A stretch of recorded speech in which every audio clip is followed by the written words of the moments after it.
बोल शिव शंकर भगवान की जय।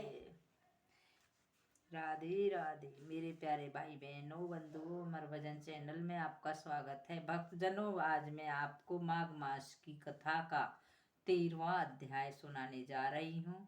माघ मास में रोजाना माघ मास महात्म की कथा को अवश्य सुने और अपने जीवन को सफल बनाए। बंधुओं, माघ मास में सुबह ब्रह्म मुहूर्त में उठकर स्नान करने से और कथा सुनने से बहुत पुण्य प्राप्त होता है। कांचन मालती बोली, हे राक्षस, मैंने तेरी जिज्ञासा को जानकर ही यह इतिहास सुना दिया है। अब मेरी शंका मिटाने का तुम भी अपना पूर्ण वृत्तांत सुनाओ। तब राक्षस बोला, हे सुभगे, तेरा वृत्तांत सुंदर है और पापों को नष्ट करने वाला है। उसे सुनकर मुझे बड़ी शांति हुई। हे भद्रे, पूर्व समय में काशी में रहने वाला एक ब्राह्मण था। मैं उत्तम कुल में जन्मा था। मुझे वेद का अनंत ज्ञान था, अतः उस नगर में मेरी बहुत प्रतिष्ठा थी। इतना ज्ञानी और विद्वान होते हुए भी मेरी बुद्धि में विकार आ गया। लोभवंश होकर मैंने नीच कर्म प्रारंभ कर दिए। मैंने दुराचारी राजा शूद्रों एवं वैश्यों के दुष्ट दान लेने प्रारंभ कर दिए। अनेकों बार कुतिशत निषद गतिगृह दान भी लेता रहा। यहाँ तक लोभ में पड़कर मैंने चांडाल तक का दान ग्रहण किया। लोभी प्रवृत्ति के कारण मैंने वे भी पाप कर डाले जिनको करना कोई पसंद नहीं करता। तो भद्रे,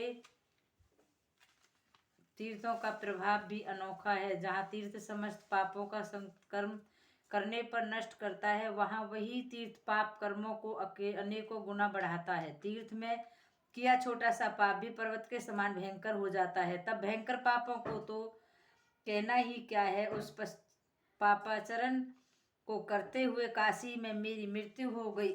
काशी क्षेत्र के प्रभाव से मुझे नरक तो नहीं मिला, क्योंकि अभी मुक्त क्षेत्रों में मृत्यु पाने वाले नरक की यातना से तो बचे रहते, परंतु पाप भर ज्यों का त्यों बना रहता।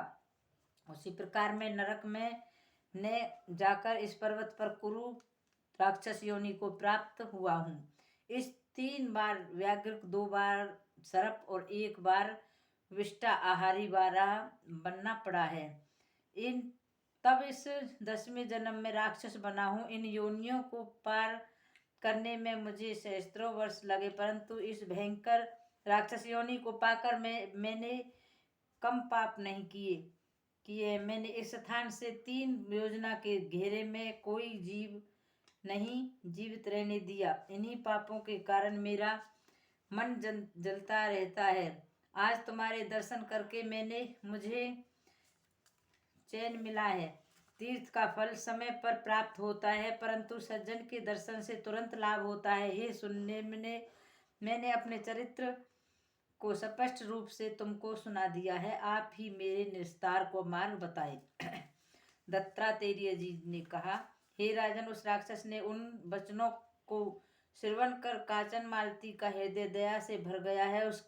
उसने विचार करने के बाद कहा, हे दैत्याराज, तुम चिंता मत करो, मैं तुम्हारी मुक्ति का उपाय करूंगी। मैंने अनेकों वर्षों से विधि पूर्वक माघ स्नान किए हैं। प्रयागराज अब पर आगाध श्रद्धा है।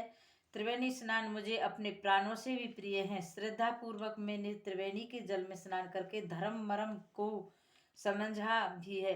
हे भद्र, जिस प्रकार समुद्र में होने वाली वर्षा का कोई महत्व नहीं होता, इसी प्रकार धर्म संचित करने का भी महत्व नहीं है। यदि मेरे धर्म का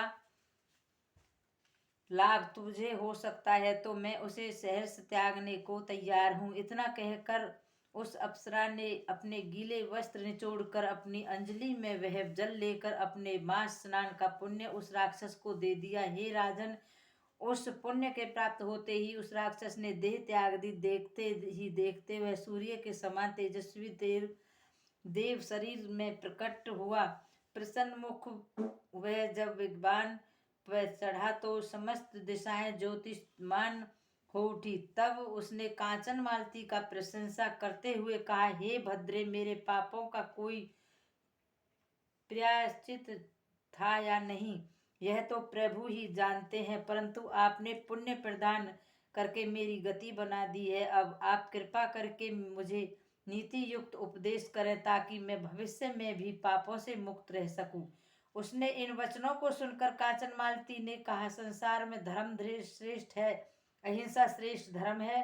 साधु संतों की सेवा, सज्जन समागम, कामदेव का हनन, पर निंदा का त्याग, सत्य भाषण और भगवान विष्णु और शंकर की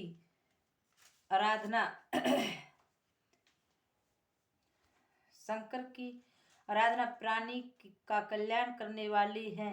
माया ममता को त्याग कर संसार को नाशवान समझ कर जीवन यापन करने वाले प्राणी योग में प्रीत लगाते हैं, उनका ही कल्याण होता है। हे राक्षस, प्रभु प्रताप से तुमको दिव्य देह प्राप्त हुई है और तुम स्वर्ग को जा रहे हो। प्रभु तुमको सद्बुद्धि प्रदान करे। इस उपदेश का ग्रहण कर दिव्य शरीर धारण करने वाला यह राक्षस स्वर्ग को जाते समय बोला, हे कल्याणी, तुम्हारा सदैव कल्याण हो। प्रभु तुम पर प्रसन्न रहे। सूर्य और चंद्र का आकाश में जब तक तेज है तब तक तेरी कीर्ति अमर रहे। देवी पार्वती के चरणों में तेरी प्रीत अखंड रहे। भगवान शिव के परम पवित्र शिवलोक में तेरा स्थान बना रहे। हे माता, तेरी बुद्धि निर्मल रहे। धर्म, तप, उपकार, दया तेरे आभूषण हो और दीन दुखी जन तेरी सहायता का लाभ उठाते रहे। इस तरह के वचन कहकर कांचन मालती को प्रणाम करके वह राक्षस स्वर्ग को चला गया। तब देव कन्याओं ने हर्षित होकर कांचन मालती पर पुण्य वर्षा की। उसको गले लगाते हुए बोली, हे भद्रे, तूने राक्षस पर दया करके उसे मुक्ति दिलाने में अपने अद्भुत कार्य का परिचय दिया है। तब हर्षित हो कांचन मालती अपने लोक को गई। जो भी मनुष्य इस श्रेष्ठ इतिहास को सुनकर अथवा पढ़ता है वह राक्षसों के भय से मुक्त रहता है। यदि आपको हमारी कथा अच्छी लगे तो इसे लाइक करें और कमेंट बॉक्स में राधे राधे लिखना ना भूलें। राधे राधे बहनों।